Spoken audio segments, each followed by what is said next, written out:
ओं तस्सत् ओं इति संप्रश्न संहिष्ट विप्रणाम भाष्यानि प्रतिपूज्य वासुतेषां प्रवक्तुं उपचक्रमे ओं नारायणं नमस्कृतं नरश्चैव नरोत्तमं देवीं सरस्वतीं व्यासं ततो जयमुदीरयेत् ओं वदन्त तत्त्वविद तद्ज्ञानवत्तय ब्रह्मति परमात्मति भगवानिति शब्दति ओं अष्ट श्रीमद्भगवद्गीता मन्त्रस्य श्रीमद्वेदस्य छन्द श्रीकृष्ण परमात्मा देवता সবাইকে হাজার হাজার এবং অসংখ্য নমস্কার এবং প্রণাম জানিয়ে শুরু করতে যেতে হচ্ছে আমাদের সময় কম।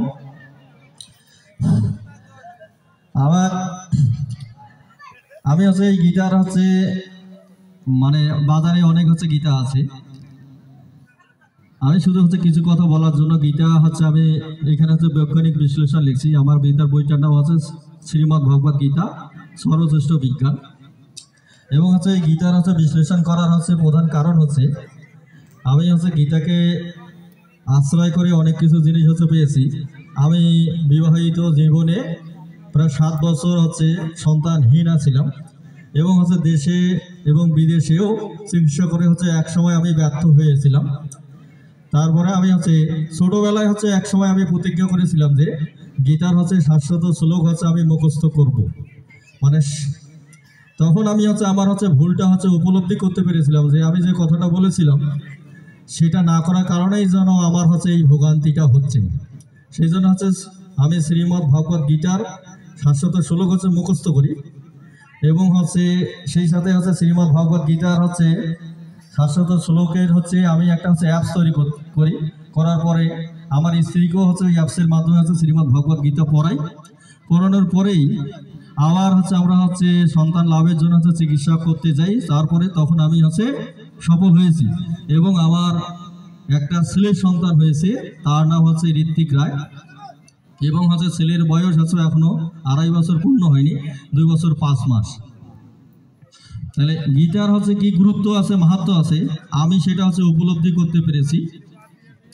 আমরা হচ্ছে এর আগেই আমি সন্ধ্যার দিকে শুরুতেই আপনাদের সামনে হচ্ছে আলোচনা করেছিলাম যে আমরা সাধারণত হচ্ছে ধর্মকর্ম যা করি সব হচ্ছে জপের মাধ্যমেই করি, আর আমাদের গুরুগণ হচ্ছে জপের মাধ্যমেই হচ্ছে ধর্মকর্মের জ্ঞান দিয়ে থাকেন। আর আমরা জপ ছাড়া আর অন্য কিছু করি না, যা হচ্ছে পূজা পার্বণ যা কিছু করি সব হচ্ছে আমরা পুরোহিত বা ব্রাহ্মণের মাধ্যমে হচ্ছে করে থাকি। তা আমরা হচ্ছে এই জপটা কি, গীতায় হচ্ছে সম্পূর্ণরূপে হচ্ছে জপের হচ্ছে বিস্তার হচ্ছে বর্ণনা করা রয়েছে। কারণ জীবের হচ্ছে প্রত্যেকটি অধ্যায়ে মূলত হচ্ছে জপে আপনি কিভাবে যাবেন আর কি জপ করবেন সে বিষয়ে আলোচনা করা হয়েছে। এই জন্য হচ্ছে শ্রীমদ্ ভগবদ গীতা তৃতীয় অধ্যায় কর্মযোগে বলছে যে কর্মই হচ্ছে যজ্ঞ, যে কর্মণের আদি কারণ কর্মই হচ্ছে যজ্ঞ, যজ্ঞ নাম কর্মার্থম লোকাম কর্ম অনন্য তদেত্থম কর্মপন্থায় মুক্ত সঙ্গ সমাচার। যে যজ্ঞতার কর্মই হচ্ছে কর্ম, মানে কর্মই হচ্ছে যজ্ঞ, তুমি হচ্ছে কর্ম করো। এবং হচ্ছে চতুর্থ অধ্যায়ে বলতেছে যে মানে এই কর্মটা তুমি হচ্ছে কিভাবে করবে, শ্বাস প্রশ্বাসের মাধ্যমে কিভাবে যোগ করবে। আপানে যুবতী প্রাণাপানে তথা প্রাণাপানে গতিরুদ্ধা প্রাণায়াম পরায়ণা। এবং হচ্ছে সব আমাদের পঞ্চম অধ্যায় কর্মসন্ন্যাস যোগ, কর্মসন্ন্যাস যোগে হচ্ছে এই প্রাণায়ামটা আপনি শ্বাস প্রশ্বাসের মাধ্যমে যে এই যজ্ঞটা যে করবেন, জপটা করবেন, কোন স্থানে করবেন সেই স্থানের নির্দেশনা দিয়েছেন। যে স্পর্শন কিতা বহির বাহ্য অংশ চক্ষু অভ্যন্তরে সুখী প্রাণাপানে সমকিত নাশায় অন্তঃচারিণে, যে 2 নাকের মধ্য দিয়ে এবং ভূযুগলের মাঝখানেই এই প্রাণায়ামটা আমার চলবে। এবং ষষ্ঠ অধ্যায়ে আমাদের হচ্ছে কিভাবে আপনি হচ্ছে কোন আসনে কিভাবে আপনার শরীরের অবস্থান কি হবে, আসনটা কেমন হবে সে বিষয়ে আলোচনা করেছেন। বলছে যে সূচি দেশে প্রতিষ্ঠাপীয় স্থির আসন আসনম নাচে উচম নাতি নিচম চৈলা জিনা কৃষোত্তম তত্র একাগ্র মনকিদ্রা যশ্চিতেন্দ্র ক্রিয়া উপবিশ্বাসনে যোগজুঞ্জত্র বিশেষতে। তারপর সমকায় শিরগ্রম ধারায় অন্নচলন সংপক্ষ নাসিকাগ্রম দিগচ্ছ অবলোকায়ম। এবং সপ্তম অধ্যায়ে কি বলা হয়েছে, সপ্তম অধ্যায়ে যে কার জপ করবেন, কারা কারা হচ্ছে আমার এই জপের হচ্ছে যোগ্য, যে চতুর্বিধ ভজন্ত এবং জনা সুখিত অর্জুন অর্থ জিজ্ঞাসা অর্থাৎ জ্ঞানীচ ভারত। এবং অষ্টম অধ্যায়ে বলছে যে কি জপ করবেন, যোগ ইতি একাক্রম বা হরম বা মনুষ্যর ইয়ে প্রতিষ্ঠা সপাতি পরম গতিম, যে একমাত্র হচ্ছে ওঙ্কারই আমার জপ করেন। ওঙ্কার মূলত হচ্ছে পুরা বিশ্বব্রহ্মাণ্ডের সমস্ত জ্ঞানকেই বলা হয় ওঙ্কার। এবং ওঙ্কারের হচ্ছে 19 রকমের হচ্ছে ব্যাখ্যা রয়েছে। কেউ ব্রহ্মা বিষ্ণু মহেশ্বর, কেউ শিব ব্রহ্মা বিষ্ণু মহেশ্বর, মানে উলট পালট করে এভাবে অনেকবার হচ্ছে ব্যাখ্যা করা হয়েছে এবং পুরো মানুষের শরীরটাকে হচ্ছে ওঙ্কারের সাথে তুলনা করা হয়েছে এবং হচ্ছে বিশ্বমানের সম্পূর্ণ জ্ঞানকেই ওঙ্কারের সাথে তুলনা করা হয়েছে। এবং হচ্ছে নবম অধ্যায়ে বলছে যে হচ্ছে যদি অপিচেচ্ছু দুরাচার ভজন তেমা মন্নবাক সাধু রে অবশ্য মন্তব্য ব্যবস্থিতা হি স, যে ক্ষিপ্রম ভাবে ধর্ম সশান্তি নিয়ে গন্তব্য প্রতিজন হয়ে নবে ভক্তা পুনঃসাথী, যদি কেউ আমার হচ্ছে স্মরণ লয়, শুধু অতি দুরাচার ব্যক্তিও হয়, সে শীঘ্রই হচ্ছে সাধুতে পরিণত হয় এবং তাকে তুমি হচ্ছে সাধু হিসেবে সবসময় মান্য করবে। আমার ভক্তর কখনো হচ্ছে বিনাশ হয় না, আমি হচ্ছে কথা দিচ্ছি। এবং হচ্ছে দশম অধ্যায় হচ্ছে বিভূতি যোগ। বিভূতি যোগে হচ্ছে ভগবান বলছে যে আমাকে জানার কেউ জানতে পারিবে না, যে ভূ এবং মহাবাহ সিনেমে পরম বস যত প্রিয়মানয়া বক্ষামে হিত কামায়া নমে বিধু সুরগণা প্রহম নমস্যায় অহম আদি দেবানা মহর্ষি নাম চ সর্বস্ব ইয় মা মাধব আদিন চ ব্যক্তি লোকম মহেশ্বর অসংগ্রেশের মত যে সর্বপাপই প্রমুচ্যতে, যে আমাকে কেউ হচ্ছে জানতে পারবে না, কি দেবতা, কি ঋষি, কি মহর্ষিগণ, কেউ হচ্ছে আমাকে জানতে পারবে না, আমি হচ্ছে জন্মরহিত। এবং এখানে হচ্ছে আমরা হচ্ছে প্রত্যেকটা জীব একবারে উদ্ভিদ যত কীট পতঙ্গ আছে, মানুষ সকল জীবের যে মাত্র হচ্ছে 20টা গুণ দিয়ে বা 20টা ভাব দিয়ে তৈরি করা হয়েছে, সেই হচ্ছে গুণ 20টা এখানে বর্ণনা করা হয়েছে এই বিভূতি যোগে। বলছে বুদ্ধি জ্ঞান সঙ্গ ক্ষমা সত্যম দমসম সুখম দুঃখম ভয় অভয় অহিংসা সমতা তুষ্টি দপ দানম যশ অযশ ভবন্তি ভবা ভূতন মত্ত এব পৃথক বিদা মহস্বয় সপ্ত পূর্বে চাতর মানব তথা মদ্ভব মানসা ক্রেতা যে সব লোক ইমা পূজা।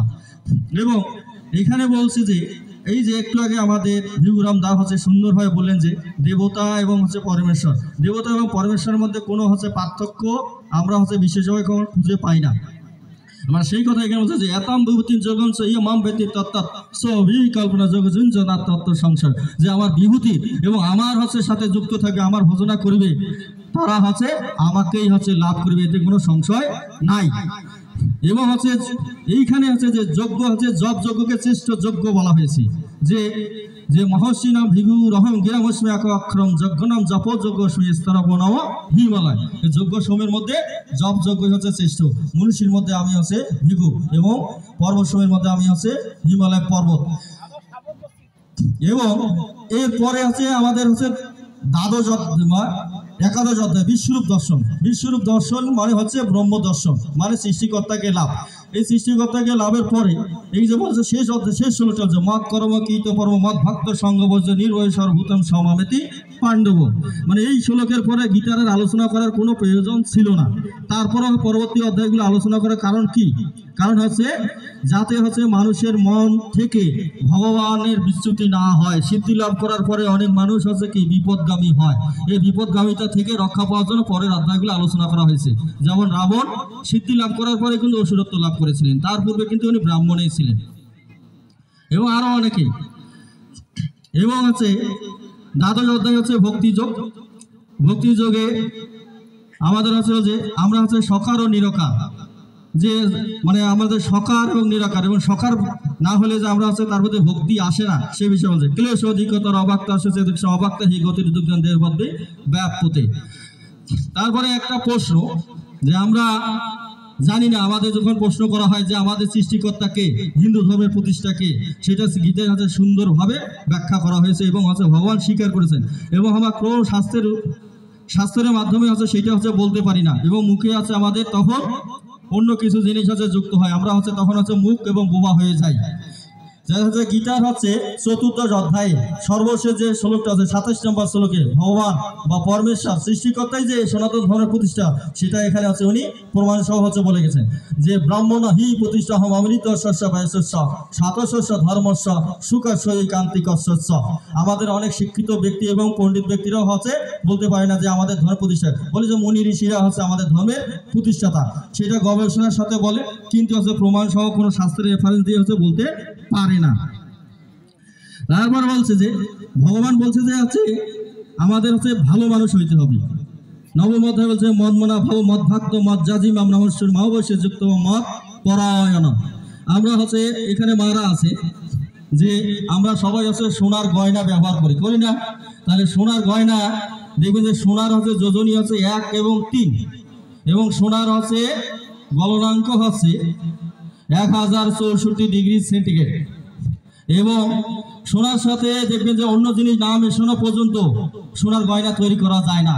যখন ওর সাথে তামা মেশানো হয়, তামার যোজনী হচ্ছে 2, তামার যোজনী 2 এবং 1 হয়ে থাকে এবং তামার হচ্ছে গলনাঙ্ক হচ্ছে 1084°C এবং হচ্ছে এর সাথে যখন আছে তামা মেশালে সোনাটা উজ্জ্বল হয়, চকচকা হয় এবং হচ্ছে এর সাথে যদি আছে আমরা হচ্ছে দস্তা মিশাই মানে জিঙ্ক যদি মিশাই, জিঙ্কের হচ্ছে যোজনী হচ্ছে 3-4 এবং হচ্ছে এর হচ্ছে গলনাঙ্ক হচ্ছে 420°C।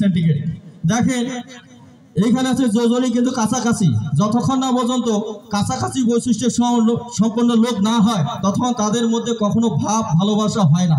সেজন্য ভগবানকে পাইতে গেলে ভগবানের কিছু গুণ আমাকে অবশ্যই অর্জন করতে হবে। সেই জন্য দৈবী সম্পদ বিভাগ যোগে ভগবান আছে ভালো মানুষ হইতে গেলে বা দৈব মানুষ হইতে গেলে 26টা গুণের কথা বলেছেন যে 26টা গুণ কি কি? 16তম অধ্যায় অভয় সত্য সংশুদ্ধি জ্ঞান যোগ ব্যবস্থিতি দানসা দমসা সাধ্যায় তপাজ অহিংসা সত্যমা ক্রোধ ত্যাগ শান্তি পশুনাম ভূত অলুপ্তম মাধ্যমাম হি চাপলম তেজ ক্ষমা ধীতি সৌচ মধুর নাতিমানিতা ভবন্তি সম্পদম দেবী অভিজাতস্য ভারত। এই যে 26টা গুণের কথা উনি হচ্ছে বলেছেন। এই 26টা গুণের মধ্যে যে কোনো একটা গুণ আমরা চর্চা করতে পারি। যদি আমরা হচ্ছে সত্যবাদিতা গুণটাই যদি চর্চা করি তাহলে আমরা যুধিষ্ঠিরকে হচ্ছে অবলম্বন করতে পারি। যখন হচ্ছে একচক্রা নগরীতে যখন উনি হচ্ছে ব্রাহ্মণের বেশ ওরা ধারণ করেছিল তখন তাদেরকে হচ্ছে জিজ্ঞাসা করেছে আপনি কি ব্রাহ্মণ? তখন হচ্ছে উনি হচ্ছে সত্যবাদিতা রক্ষা করে বলছে যে আমি তো ব্রাহ্মণের বেশেই আছি। তাহলে হচ্ছে কৌশলে সে সত্যবাদিতা রক্ষা করেছিল। সেই জন্য এই পৃথিবীতে একমাত্র হচ্ছে সত্যবাদী ব্যক্তি যদি হয়ে থাকে সমাজ জ্যোতিষী ছাড়া আর দ্বিতীয় কোনো ব্যক্তি ধর্মবাদী সত্যবাদী নেই। এবং হচ্ছে কুরুক্ষেত্রের যুদ্ধে বলছে অশ্বত্থবাদী গজ, এটা কখনো তিনি হচ্ছে মিথ্যা কথা বলেন নাই, কারণ পরমাত্মা যে নির্দেশ দিয়েছেন সেই নির্দেশ অনুযায়ী উনি কাজ করেছেন, তাই যে ওনাকে কখনো মিথ্যাবাদী বলা যাবে না। এবং হচ্ছে গীতার সর্বশেষ অধ্যায় যেটা আছে, সর্বশেষ অধ্যায় আছে কি বলছে যে জপ যজ্ঞই শ্রেষ্ঠ যজ্ঞ এবং জপ যজ্ঞই হচ্ছে গীতা অধ্যয়নই হচ্ছে জপ। সেটা বলছে যে 72 নম্বর শ্লোকে বলছে যে 70 নম্বর যে অর্ধেক সাথে ইয়ম ধর্ম সংবাদ আবায় জ্ঞান যোগ্যতা নামে সমতিবে মতি, যে তোমার আমার এই ধর্ম আলোচনা যে অধ্যাপনা করিবে কথোপকথন করিবে তারা জ্ঞান যোগ্যের দ্বারা আমার পূজা করবে বলে আমি মনে করি। এবং গীতা 4th অধ্যায় সেজন্য যে দ্রব্য মায়ার যোগ্য জ্ঞান যোগ পরম তপ সর্বকর্ম খিলম পার্থ জ্ঞানে পরিসমাতি। তাহলে আমি আছে আর বেশি কথা বলবো না, আমার যেহেতু সবাই কম, কারণ হচ্ছে সম্পূর্ণ গীতা হচ্ছে আবার মুখস্থ হচ্ছে। গীতা দিয়ে যদি আমি হচ্ছে 7 দিনও কথা বলি 365 দিনও যদি আলোচনা করি তারপরে আমি হচ্ছে শেষ করা সম্ভব হবে না। জয় জয় শ্রী গীতা বিষ্ণু একবার সবাইকে অসংখ্য ধন্যবাদ জানিয়ে এখানে শেষ করছে। ওম শান্তি ওম শান্তি ওম সর্বে ভবন্তু সুখিনো সর্বে সন্তু নিরাময়া সর্বে ভদ্রাণী পশ্যন্তু মা কষ্টের দুঃখ ভাগবত। ওম শান্তি ওম শান্তি। আবার যদি কোনো ভুল ভ্রান্তি হয়ে থাকে তাহলে আপনারা সবাই ক্ষমা সুন্দর দৃষ্টিতে দেখবেন এবং হচ্ছে আবার হচ্ছে কোনো সংশোধন থাকলেও তাও হচ্ছে বলবেন। ওম শান্তি ওম শান্তি। ধন্যবাদ স্যারকে। যেহেতু আমাদের প্রধান বক্তা সবার বক্তা আছেন সেহেতু আমাদের বক্তব্য ছোট করার জন্য অনুরোধ করা লাগছে। আমরা প্রধান বক্তার কাছে